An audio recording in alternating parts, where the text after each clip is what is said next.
matin, on va poursuivre avec Marc, chapitre 7, qu'on va aller voir qu'est-ce que le Seigneur Jésus lui-même a à nous montrer ce matin. Qu'est-ce qu'il a à nous édifier, nous fortifier, nous rendre encore plus affermis, mais en lui. Vous souvenez-vous, il y a maintenant 2 semaines, j'étais à l'autre assemblée la semaine dernière, du chapitre 6 de Marc. Vous vous souvenez, on a vu un prophète rejeté dans sa propre patrie. Même les miracles ont été rejetés de certains des chefs religieux. Mais aussi, Jésus a fait peu de miracles, vous ne croyez pas, mais il a été ailleurs. Il en a fait quelques-uns, mais peu. Les 12 apôtres qui ont été choisis puis envoyés en mission. Puis aussi, Jésus leur a dit, vous allez aller guérir, délivrer des démons et tout ça, et il leur a donné cette autorité, ce pouvoir en son nom. Mais il dit, si le message de repentance est rejeté, qu'est-ce qui se passe? Il dit, secouez vos pieds.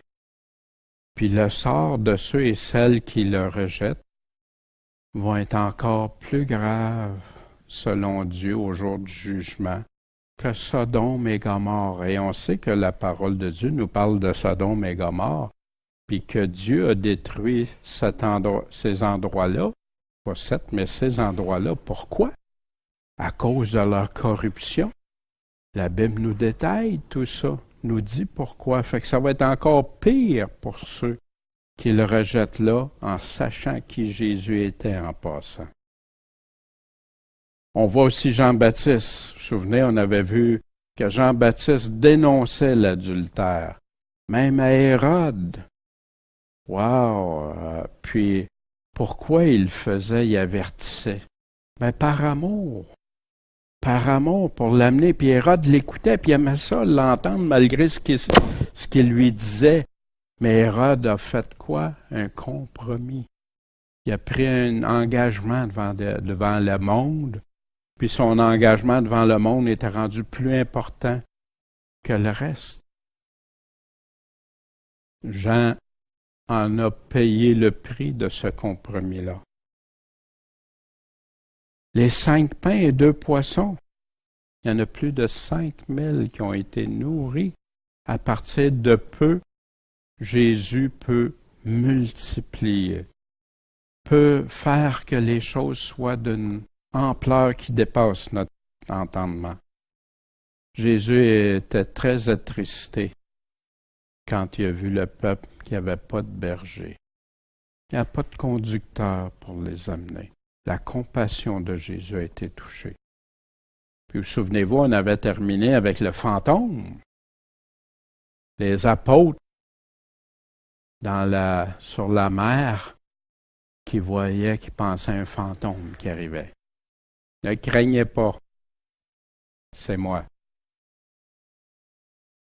Maintenant, on arrive au chapitre 7. En passant, les chapitres nous servent de référence, mais on sait très bien que c'est pas ça qui sépare les paroles de Dieu et tout ça.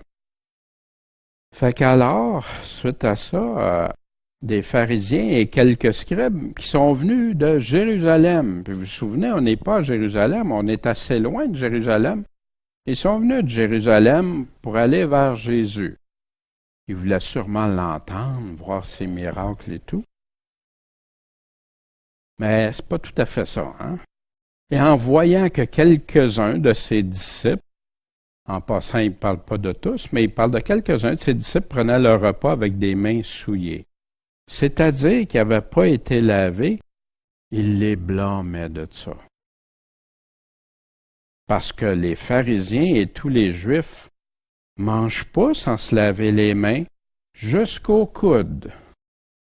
Puis en cela, ils gardent la tradition des anciens. Maintenant, tradition. Moi, j'avais compris depuis ma jeune démarche dans le christianisme, il y a une trentaine d'années, que les traditions, c'était juste des traditions exemple de l'Église catholique ou des traditions comme ça. Mais on va voir ce que Dieu dit. Qu'est-ce que sa parole dit vraiment? La vraie définition biblique de tradition. Ainsi donc, frères, demeurez fermes et retenez les traditions. C'est instruction, c'est le même mot, 38-62. C'est des traditions, ça veut dire instruction. Enseignement, c'est synonyme. Que vous avez reçu. Mais de qui? Soit par notre parole ou soit notre lettre. Fait que ça peut être en parler ou écrit. Nous vous recommandons, frères, au nom de notre Seigneur Jésus-Christ, de vous éloigner de tout frère qui vit dans le désordre et non selon les traditions que vous avez reçues de nous, ou les instructions ou les enseignements, ça revient au même. Fait que voyez-vous, des fois, on peut aller loin avec tradition, mais sans comprendre qu'est-ce que le mot tradition veut vraiment dire. On va le voir tantôt aussi, parce que Paul va nous en parler dans Colossiens 2. On va faire une petite excursion dans ça tantôt.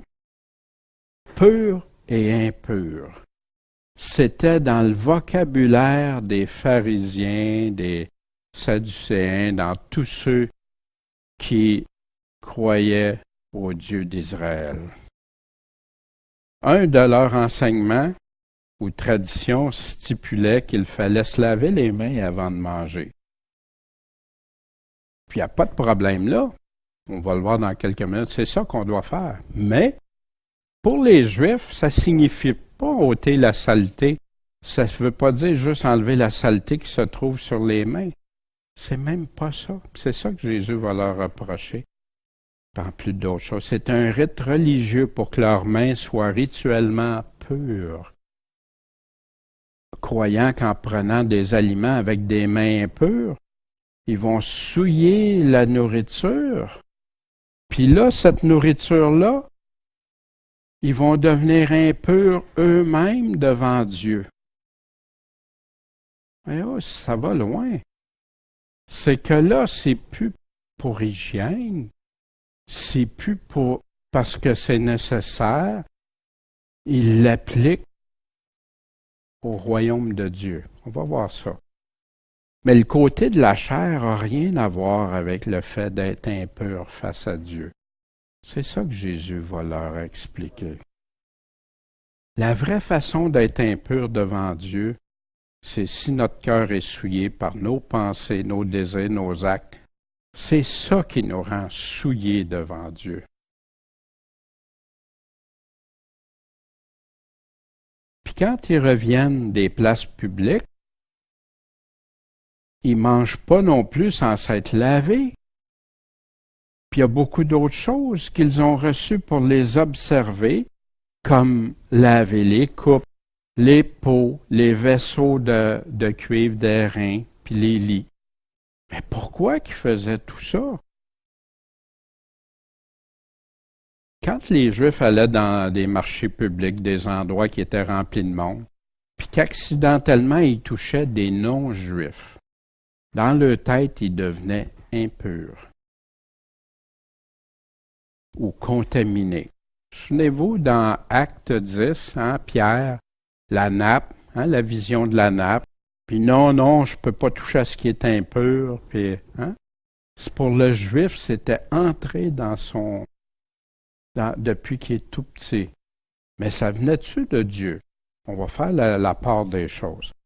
Il procédait au lavage des coupes, des cruches, puis des vases. Ben oui, il était impur. Ça avait été... c'était plus juste les Juifs qui pouvaient y avoir touché, ou si j'ai touché à quelqu'un, je peux contaminer mon lit, mon pot, mon linge, tout. Il y avait des centaines de règles comme ça à observer. Puis ça découlait d'où? De mauvaises interprétations, mais qui sont parties dans la parole de Dieu.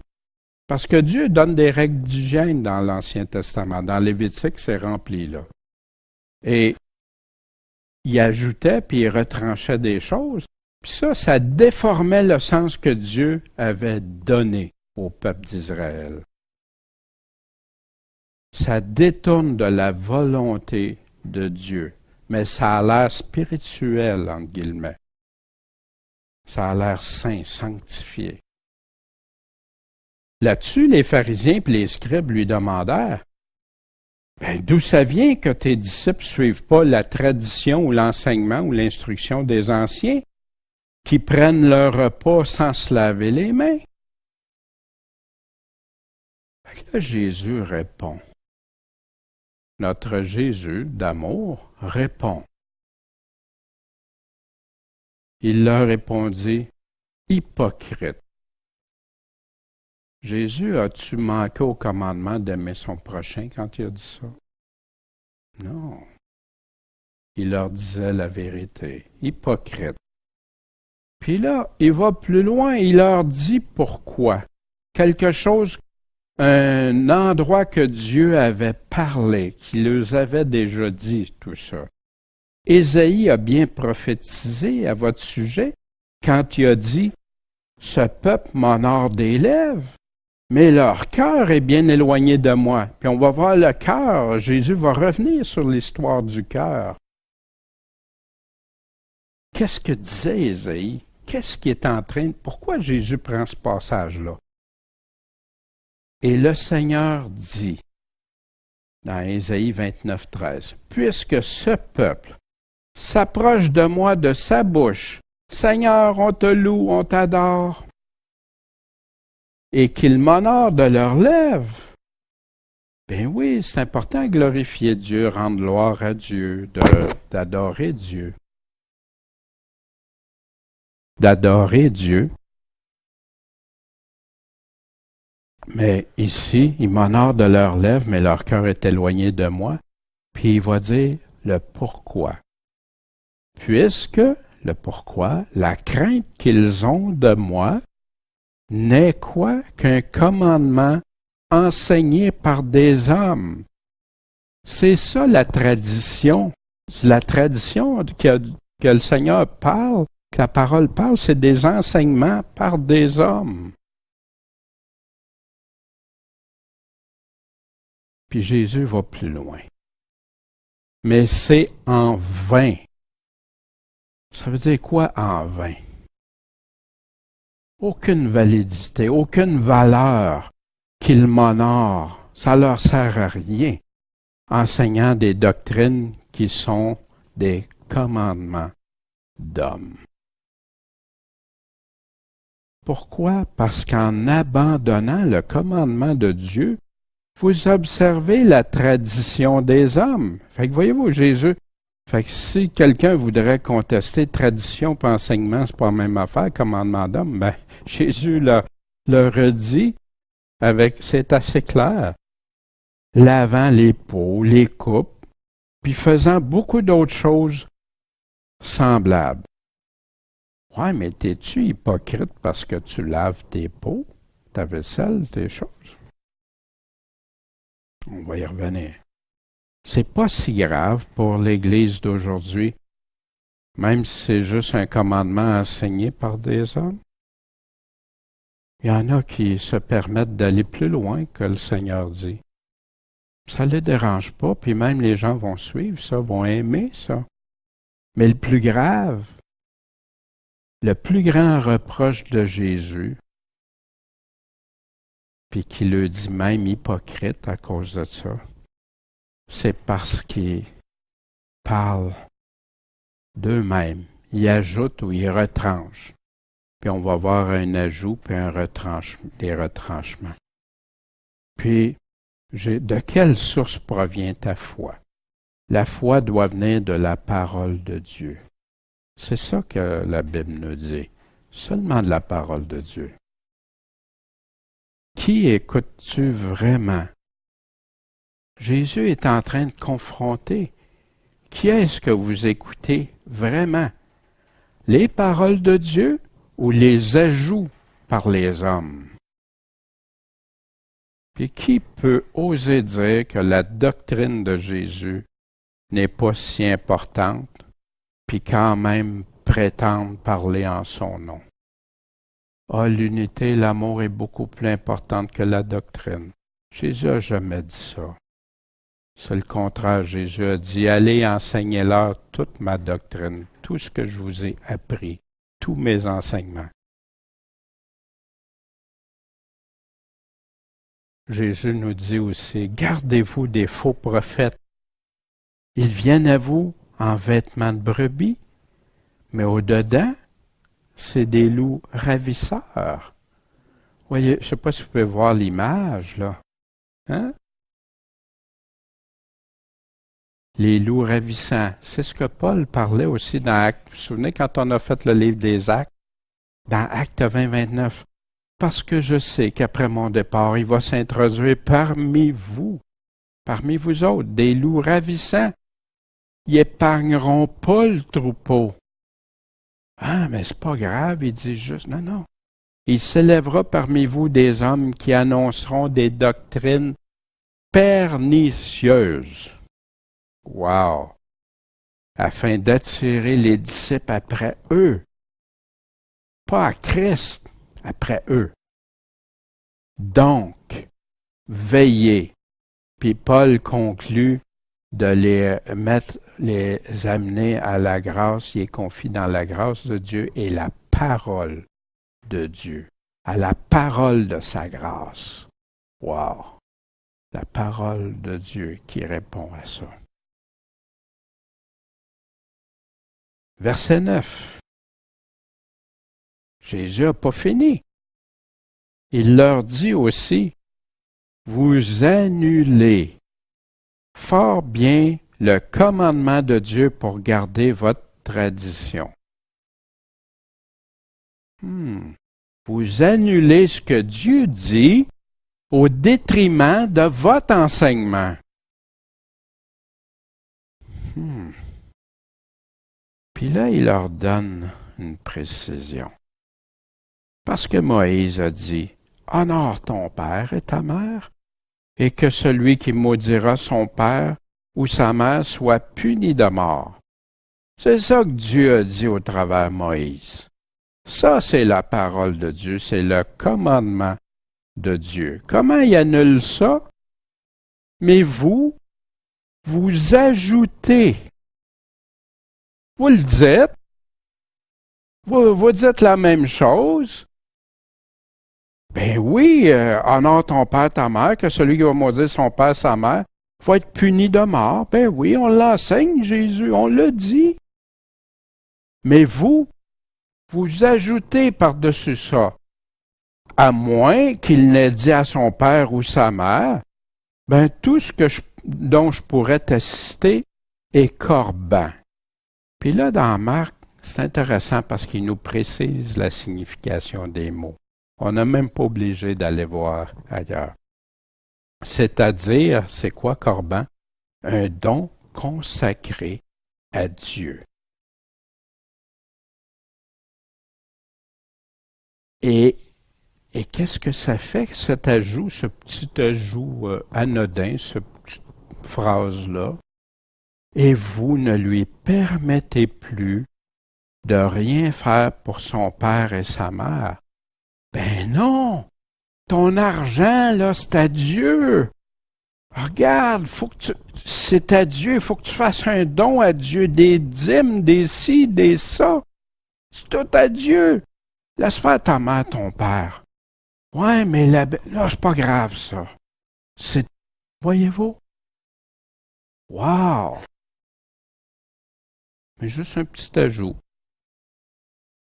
Puis qu'est-ce que ça fait, ça? Ça anéantit la parole de Dieu par votre enseignement, votre tradition, parce que vous avez ajouté un petit quelque chose. Vous en venez avec ce que vous avez établi. Vous avez établi ça, pas Dieu. Dieu, il n'a jamais dit « aide pas tes parents », parce que ça, c'est à Dieu. Même Paul va plus loin, hein? Il nous dit quoi, Paul? Que celui qui ne s'occupe pas des siens est pire qu'un infidèle. Wow! vous avez établi, vous faites beaucoup d'autres choses semblables. Il n'y a pas juste ça, puis d'ailleurs l'Évangile nous confirme plein d'autres reproches que le Seigneur fait. Wow, atténuer puis contredire Dieu lui-même, pourtant des chefs religieux, des pasteurs, ceux qui conduisaient le peuple. Wow! Mais ça n'arrive plus aujourd'hui, ça. Aujourd'hui, quand on arrive à des difficultés ou à des situations, des passages bibliques, ouais, Jésus dit ça, mais un tel, on ne dit pas le mais, un tel dit ça. Notre prophète de notre Église ou de notre assemblée ou notre dénomination, regardez, il attire vers ce qu'un tel a dit. Un autre, c'est un tel homme de Dieu a dit. Un tel. C'est rempli, puis si vous feriez des recherches cette semaine, j'ai été amené à faire des recherches parce que je vais rencontrer quelqu'un. J'ai au moins quelques personnes à préciser des choses, leur montrer que les personnes qu'ils ont en référence pour la parole de Dieu, c'est quoi la vérité en arrière de ces personnes-là? Un qui a fait, il n'est plus là, du mysticisme. Hein, c'est les mystères, puis en référence, ses lectures étaient des hommes de foi mystique, puis lui les cite souvent. Un autre, c'est que, oui, mais un tel a dit que ça. Oui, mais Jésus dit ça. Qu'est-ce que tu fais des autres passages que tu es obligé de mettre de côté? Ben non, ça se peut pas parce qu'un tel a dit ça. Voyez-vous, c'est grave. C'est grave. Il occupe une telle place et une influence que les églises citent leurs paroles régulièrement, soit dans leurs messages, leurs prédications. Ils citent des citations. C'est inclus dans leur confession de foi, dans leur doctrine. Là, les livres, les chrétiens, j'ai des chrétiens qui lisent plus de livres que la Bible. Triste que les croyants ne distinguent plus vraiment si ça provient de la Bible ou c'est tout comme si c'est Dieu qui parle. C'est ça qu'il y a de... Fait puis comment ça se fait que l'Église est dans confusion? C'est pas si grave, écoute, je le sais même, mais Dieu, il dit quoi? Un peu de levain est un mélange dangereux pour ta foi puis pour l'Assemblée. Puis en passant, je ne suis pas en train de dire que tout ce que les hommes ont dit est tout faux. Pas ça, là. Mais si c'est en rapport avec Dieu, mon ami, vérifie ce que Jésus dit, c'est le reproche que Jésus faisait aux pharisiens.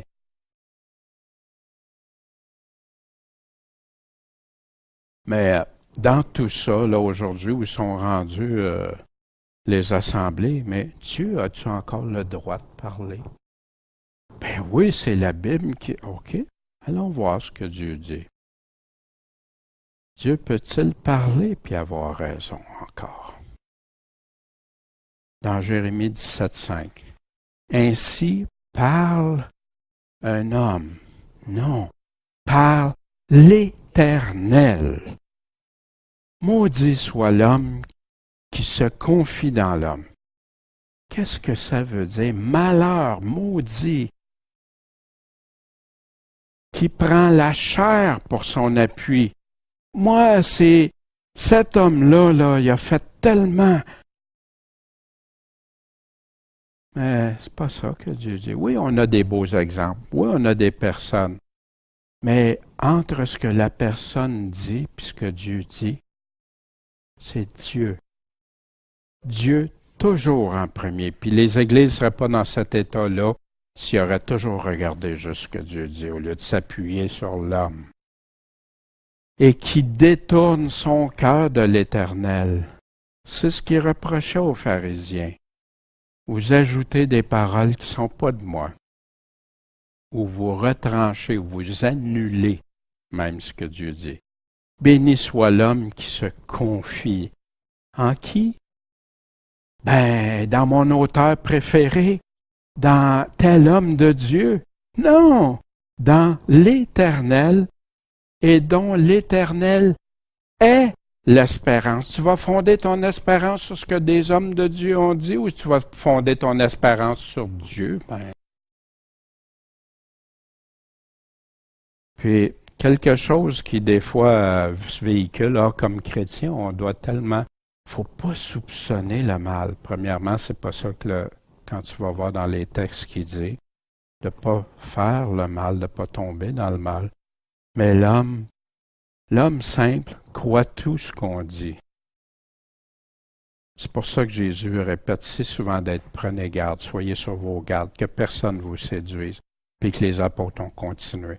Mais l'homme prudent est attentif à ses pas. Est-ce qu'on l'applique ça dans nos vies?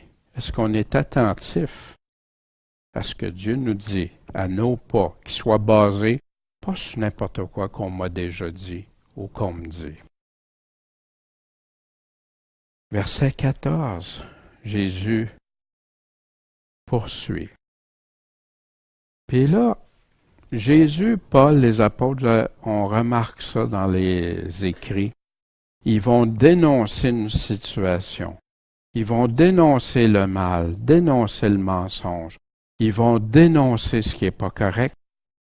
Mais ils vont toujours arriver avec la solution pour ceux qui veulent. Alors, ayant appelé toute la multitude, il leur dit, écoutez ce que les pharisiens ou ce que les hommes vous enseignent, vous disent. Non, écoutez-moi et comprenez ceci. Rien de ce qui est en dehors de l'homme, puis qui entre en lui, peut le souiller. Mais c'est ce qui sort de lui. C'est ça qui souille l'homme.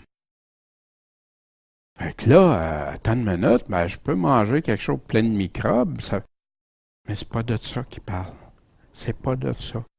C'est là que les choses reviennent. Jésus met une telle importance à ce qu'il vient de dire qu'il ajoute la phrase « qui tue ou qui donne la vie ».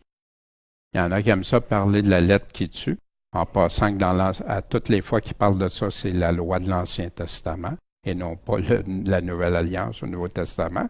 Mais cette phrase-là, qui tue ou qui donne la vie, selon Jésus, on l'a vu dans d'autres, puis on va le revoir dans le cours aussi. Comment écouter Dieu?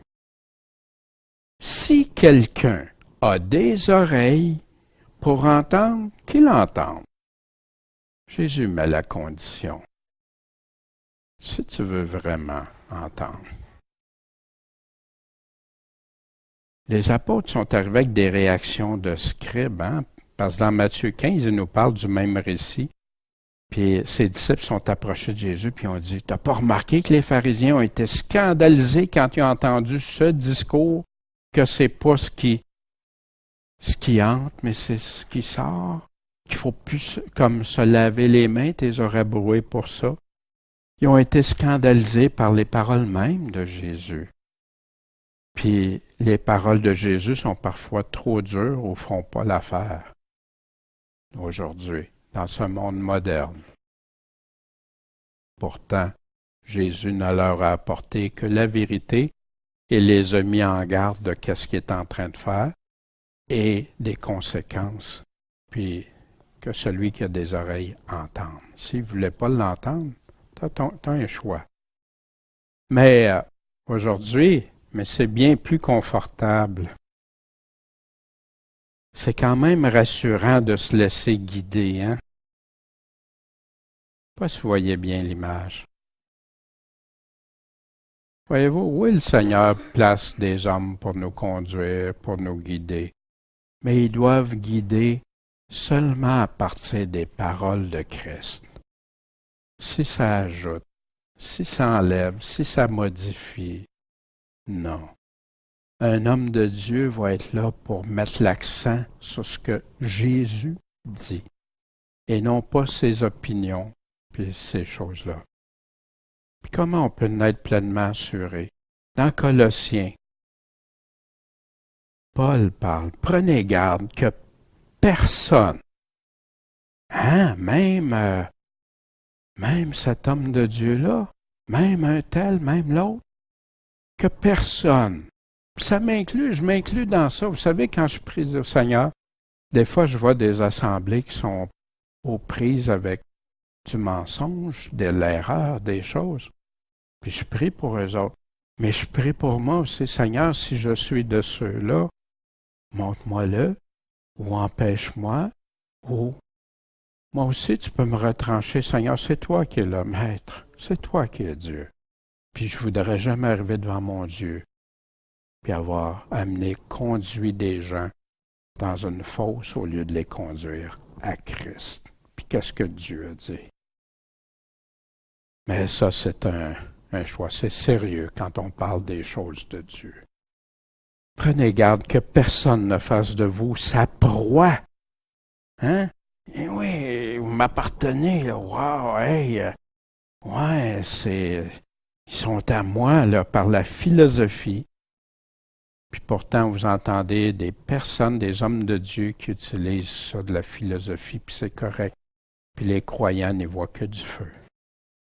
Une vaine tromperie s'appuyant sur la tradition ou les enseignements des hommes. C'est exactement le même mot, 38-62, dans le dictionnaire Strong grec. Des hommes sur les rudiments du monde, et non sur qui? Sur Christ. Pas mon pasteur, pas mon curé, mon prêtre, mon non, sur Christ. Pas sur des paroles d'hommes, mais sur les paroles de Christ. C'est ça que Jésus nous attire notre attention. Puis après, quand il fut entré dans la maison, après avoir quitté la multitude, ses disciples l'ont interrogé sur cette parabole. Voyez-vous, parabole, c'est un exemple qu'il donnait. Et il leur dit, mais êtes-vous aussi sans intelligence? Vous comprenez pas que rien qui entre du dehors dans l'homme peut le souiller?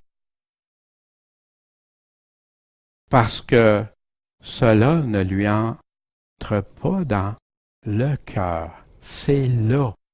Il parle pas que des microbes que tu peux prendre, puis de la saleté que tu dois pas manger, puis tout ça. Il parle de ce qui vient contaminer, souiller le cœur devant Dieu, pour le royaume de Dieu. Mais ça rentre dans le ventre, ça s'en va au lieu secret, ce qui purifie tous les aliments. Hein? Puis il disait donc, ce qui sort de l'homme, c'est ça qui souille l'homme. Parce que du dedans, de l'intérieur, puis là il précise, du cœur des hommes.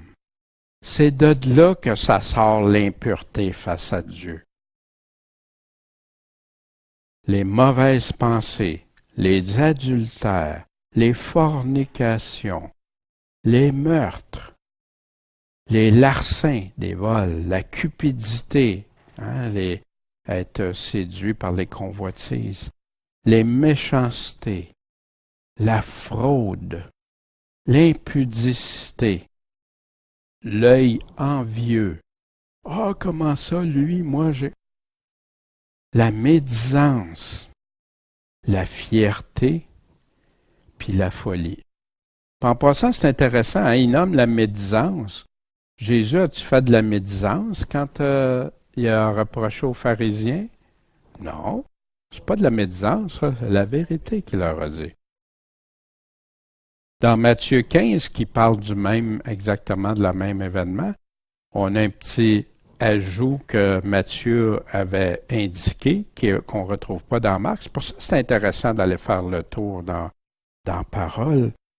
Il rajoute les faux témoignages, mensonges, et les blasphèmes. Fait que ça, ce qui est dans le cœur de l'homme, c'est ça qui le contamine. Les mauvaises pensées, adultère, fornication, les meurtres, c'est ça. C'est là que Jésus attire tout le centre de l'attention de ce qu'il est en train de dire. Les larcins, la cupidité, les méchancetés, la fraude, l'impudicité, l'œil envieux, les médisances, la fierté, la folie, les faux témoignages et les blasphèmes. Qu'est-ce qui sort de mon cœur? Jacques nous dit dans Jacques 1, 14, 15, ces péchés naissent d'abord où? Dans le cœur. Il confirme l'enseignement de Jésus. Voyez-vous, c'est de notre cœur. Jésus, c'est là-dessus. Tous ces vices sortent du dedans et c'est ça qui souille l'homme.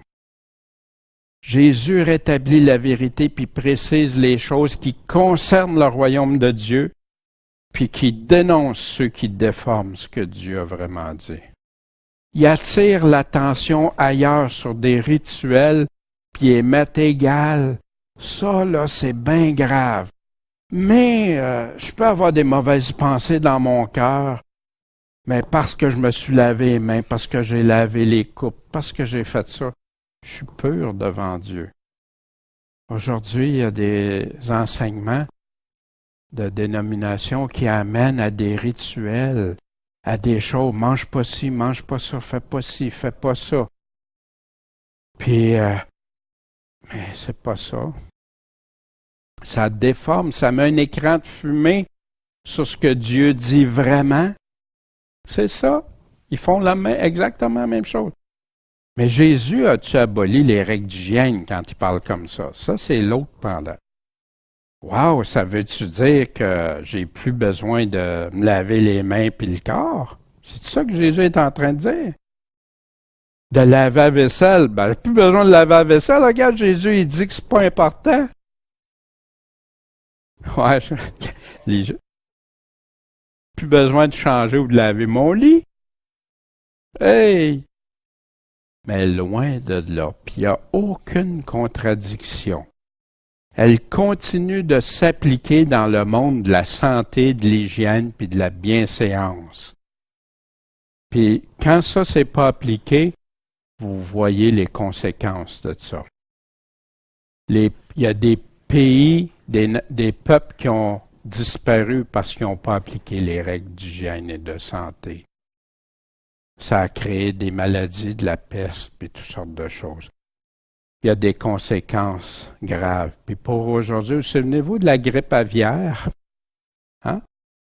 Hein? Le poulet, des règles d'hygiène qui n'étaient pas respectées. Puis ça envoie de la peste, puis de la contamination, puis des choses. Paul confirme aussi que les aliments n'ont rien à voir là avec le royaume de Dieu. Parce que Paul dit, parce que le royaume de Dieu, c'est non pas le manger ni le boire, mais la justice, la paix et la joie par le Saint-Esprit. Celui qui sert Christ de cette manière-là est agréable à Dieu et approuvé des hommes. Ainsi donc, recherchons ce qui contribue à la paix et à l'édification entre nous autres. C'est ça. Mais ici, l'hygiène puis l'amour du prochain, est-ce que ça confirme qu'on n'a plus besoin d'aliments parce que Paul est en train de dire que les aliments n'ont rien à voir avec le royaume de Dieu? Ça voudrait-tu dire ça? Ben, la même chose, il y a des gens qui font ça avec les règles d'hygiène. Ben non. Pas plus que l'hygiène n'est pas utile et nécessaire. D'ailleurs, c'est pour ça que Dieu a donné au peuple d'Israël toutes les règles d'hygiène dans le Lévitique. Parce que Israël aurait pu disparaître comme nation s'il n'aurait pas suivi ces règles d'hygiène-là que Dieu, de santé et tout. Mais souvent, il y a la théorie d'exclusion. Où est-ce que c'est la théorie d'exclusion? Vous ne le trouverez pas sur Internet, c'est ma façon de le voir, que j'ai remarqué dans plusieurs situations. Il existe probablement quelque chose, il faudrait que je fasse plus de recherches. Mais quand tu dis une affaire, ça exclut automatiquement toute l'autre. Fait que Jésus a dit, ben, c'est pas se laver les mains, fait que là, ça exclut les règles. Non, c'est pas ça.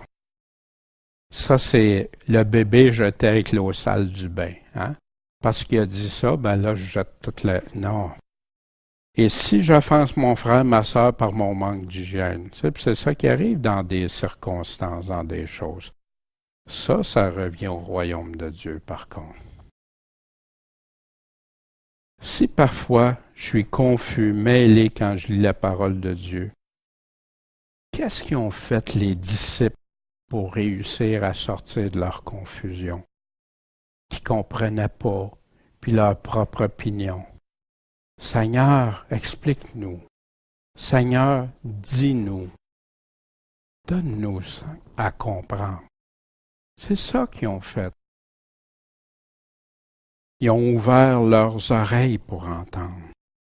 Non plus les hommes, comme dans le cas ici, ce cas précis-là, parce qu'il y en a plein d'autres dans le Nouveau Testament, non plus pour entendre les paroles des hommes, mais seulement la parole de Dieu, la parole de leur maître, qui non seulement leur dit la vérité, mais qui est la vérité même et qui les affranchit des mensonges humains.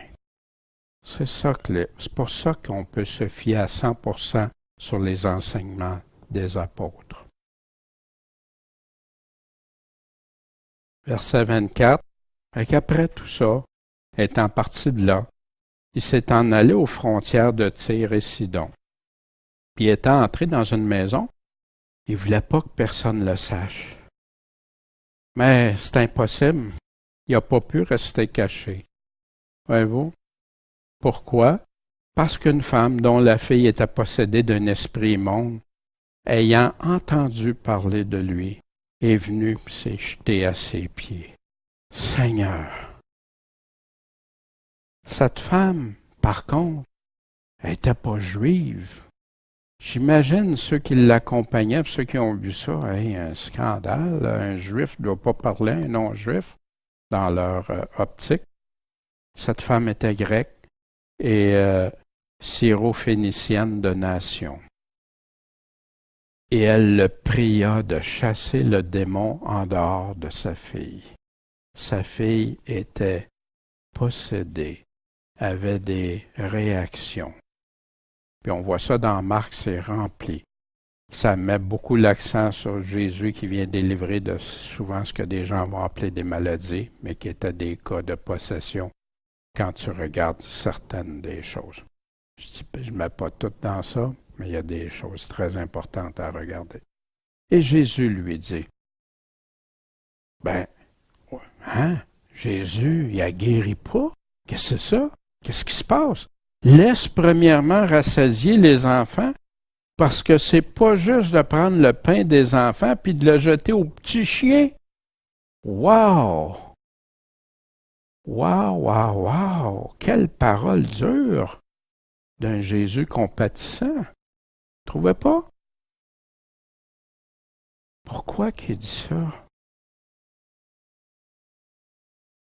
Mais elle répondit et lui dit, c'est vrai, Seigneur.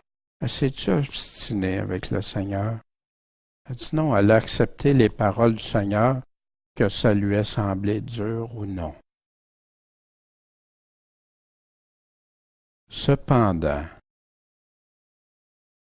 les petits chiens mangent, eux autres, sous la table, les miettes des enfants. Qu'est-ce que sa femme-là a fait? Elle n'a pas contesté avec Dieu. Elle s'est humiliée, elle est restée humble. Alors, le Seigneur, Puis ça arrive, le Seigneur dit des paroles dures des fois pour nous faire réagir. Y a-t-il des paroles dans l'Évangile qui des fois vous semblent dures? Honnêtement, là, il y en a qui sont dures, qui nous apparaissent dures au début, puis tant qu'on n'a pas compris, comme cette femme-là, de rendre notre cœur humble devant Dieu. C'est Dieu qui a raison. Moi, je suis pas Dieu. Mes opinions par rapport à celles de Dieu, c'est pas elles qui vont remporter. Mon cœur, c'est pas lui qui va gagner. Dieu a dit, Dieu a raison, c'est lui. Y es-tu vraiment souverain? Puis j'entends des personnes, ah, Dieu est souverain. Mais quand il arrive à des paroles dures, ah non, il est plus souverain. Là, c'est mon cœur qui est souverain, mes opinions ou l'amour que je pense que déformé souvent, qui est plus ce que Jésus a enseigné. Alors il lui dit, à cause de quoi? De ce que tu viens de dire. Le démon est sorti de ta fille. Jésus avait déjà répondu. Voyez-vous? Et étant de retour dans sa maison, elle trouva le démon sorti et sa fille couchée sur le lit, guérie, délivrée. Amen, Seigneur. Puis pourquoi Jésus a répondu comme ça? Vous savez, Jésus, quand il est venu, c'était pour le peuple d'Israël en premier. Mais Jésus n'a pas refusé. Il y en a d'autres qui sont venus, puis Jésus a été ému de compassion, comme c'est là, même si ça a l'air dur au début. Non. Puis, dans ça, le salut, après ça, il dit même à Samaritaine, le salut provient des Juifs. Il fallait que les gens comprennent que ça venait. Puis Dieu avait promis le peuple d'Israël en premier, il les a pas mis de côté, non, il a abordé Israël en premier. Mais il n'a pas abandonné ceux qui avaient la foi. Souvenez-vous du chef, le centenier, hein? C'était pas un Juif. Et Jésus étant parti des quartiers de Tyr et Sidon, il est venu près de la mer de Galilée, puis a traversé les confins là, autour de la Décapole. On lui amena un sourd qui avait la parole empêchée. Il était muet. Et on le pria de lui imposer les mains. Mais vous ici, il y a deux choses qui ne fonctionnent pas. Il était sourd et muet. Et l'ayant tiré de la foule à part, il lui mit les doigts dans les oreilles, puis ayant pris de sa salive, a touché sa langue.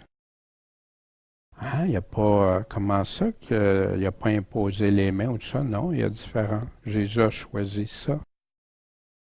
Puis, levant les yeux au ciel, il a soupiré, puis il lui a dit, « Ephata ». Qu'est-ce que ça veut dire, « Ephata » ? On va sortir le dictionnaire. C'est-à-dire, ouvre-toi. Aussitôt ses oreilles furent ouvertes, et sa langue fut déliée, et il parlait sans peine. Imaginez, déjà, c'est quelque chose, mais imaginez l'amplitude du miracle. Cet homme-là était sourd, fait qu'il n'a pas entendu parler. Il ne sait pas c'est quoi. Sa langue a été déliée, puis il a parlé sans peine. Spécial, hein, quand tu t'arrêtes à penser à ça.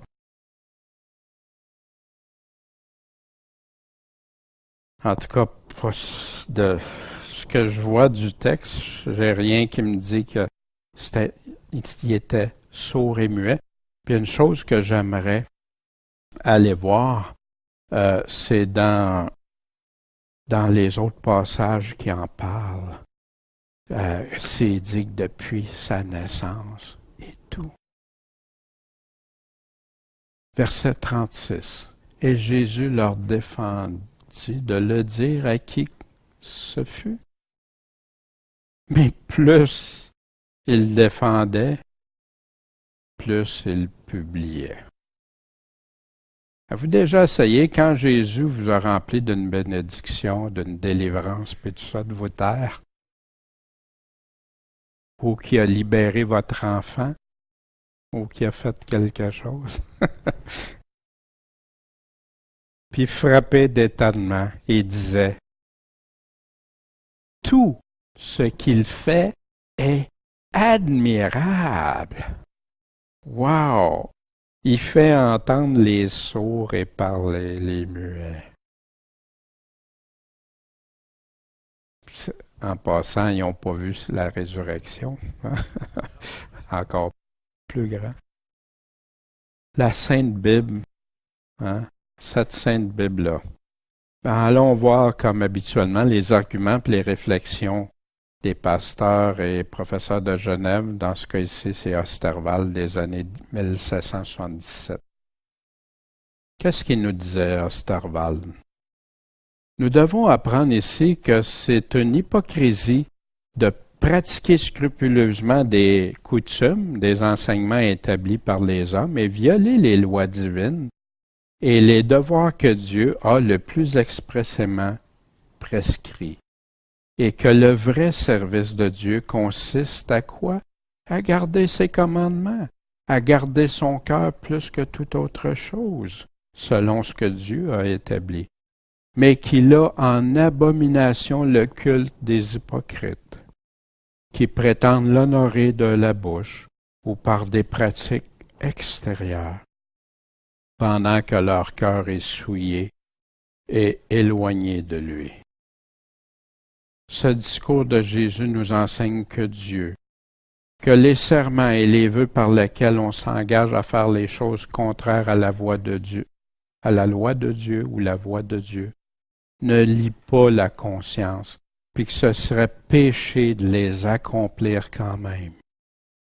Parce que Dieu dit pas ça, mais non, mais mon Église dit ça, mon affaire dit ça, fait que j'ai pas le choix. Il va jusqu'à dire que ce serait péché de les accomplir si c'est pas selon Dieu, si c'est pas volonté de Dieu.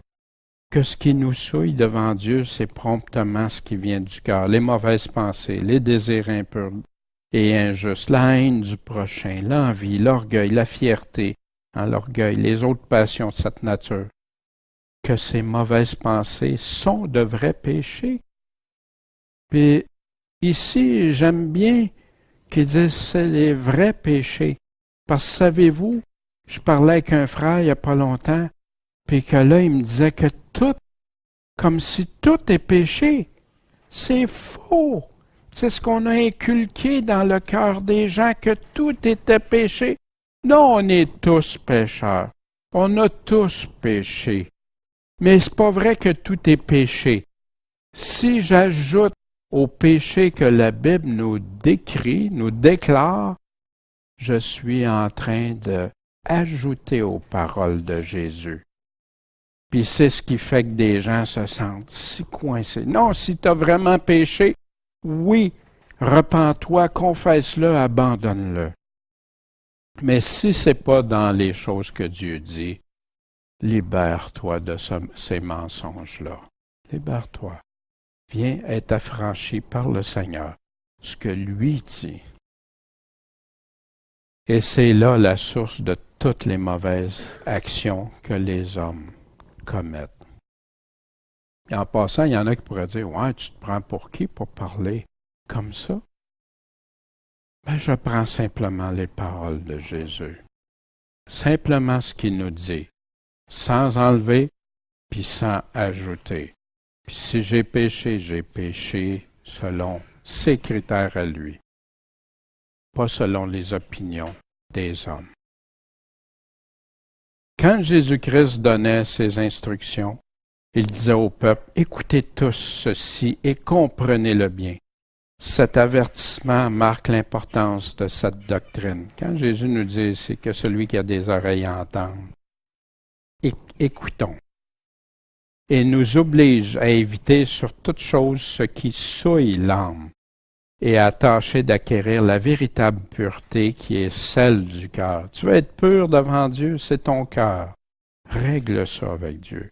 Sur la deuxième partie de ce chapitre, il faut remarquer que notre Seigneur étant prié par une femme païenne de guérir sa fille, il refusa de le faire, alléguant qu'il n'était pas juste de donner aux chiens le pain des enfants. Ce qui voulait dire qu'il n'est pas raisonnable que Jésus-Christ fit en faveur des païens, qui étaient des étrangers, les miracles qu'il faisait en faveur des Juifs, qui étaient le peuple de Dieu. Et comme les enfants de sa maison. Notre Seigneur disait cela parce que les païens ne devaient pas encore alors être égalés aux Juifs. Mais cette femme a obtenu enfin de lui, par sa profonde humilité, par sa persévérance et par la foi et par l'ardeur de son zèle, la grâce qu'elle venait lui demander. On peut voir dans cette histoire que les païens n'étaient pas exclus de la grâce de Dieu et qu'ils devaient bientôt y être admis aussi bien que les Juifs. On y voit aussi que des prières accompagnées d'humilité et de zèle ont une grande efficace. Et que si Dieu ne nous accorde pas immédiatement ce que nous lui demandons, il en use ainsi pour exciter notre ardeur et pour nous donner un sentiment plus vif de notre indignité, mais qu'enfin on obtient tout de lui par la persévérance. Au reste, on doit admirer dans ce miracle et dans la guérison de cet homme à qui Jésus-Christ rendit l'ouïe et la parole, la facilité et la souveraine puissance avec laquelle il guérissait toutes sortes de maladies, et cette grande charité qui le portait en toute occasion à secourir les malheureux et à faire du bien à tout le monde. Fin du commentaire. En conclusion des enseignements de Jésus ce matin, qu'en retiens-tu? Que garderas-tu? À quoi réfléchiras-tu cette semaine? Puis surtout, qu'est-ce que tu en feras? Le mettras-tu en pratique? Puis, en qui crois-tu? Qui écoutes-tu? Qui suis-tu? Le Seigneur Tout-Puissant ou d'autres enseignements que ceux qui proviennent du Seigneur? Sur quelle source est basée ta foi? La foi qui vient de ce qu'on entend? Ce qu'on entend vient de la parole de Dieu. Puis, quand ai-je dit, tout ce qu'il fait est admirable? Crois-tu ça? Le crois-tu vraiment en ton cœur? Bien, merci pour votre attention et Seigneur Tout-Puissant, merci de ta parole qui agit en nous, qui nous transforme, qui nous rend de plus en plus à ce que tu attends de nous, à faire ta volonté. Seigneur, puisses-tu nous guider, nous accompagner et faire en sorte que tes paroles résonnent toujours dans nos cœurs, nos pensées et nos attitudes. En ton nom, Seigneur Jésus. Amen.